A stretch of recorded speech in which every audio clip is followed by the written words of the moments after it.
$199 $199 អាវ៉ាន់តាំងថ្មីសឹងតែ99.99% ឯងមានតែ4ឈុតទេលក់ជូនអតិជនពិសេសតម្លៃ promotion ពុំធ្លាប់មាន$199 ចង់បានអាវ៉ាន់តាំងមកនេះចង់បានអាវ៉ាន់ថ្មីហើយកេះ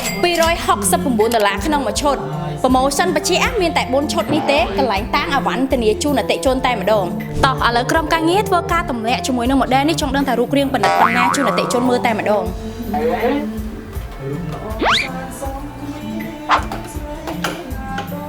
អូនបងអើយនិយាយទៅថ្មី99.99% គឺថ្មីដូចហៃប្រអប់ផ្សេងអញ្ចឹងបច្ចៈមានតែ4ឈុតទេនៅកន្លែងតាំងអញ្ចឹងអតិជនគាត់ចង់បានរាន់កំងទាំងអស់គ្នាហើយសម្រាប់ថ្មវិញកាន់បានយូរសម្រាប់ model នេះគឺកាន់ពី8ទៅ10ម៉ោងឡើងហើយ microphone វិញសូត្រល្អមានមុខងារ progress ច្រើនទៀត$199តែប៉ុណ្ណោះខ្មែរស្រីអូ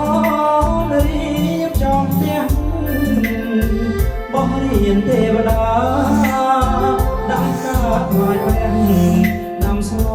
ររែជូនម្ដាយអូន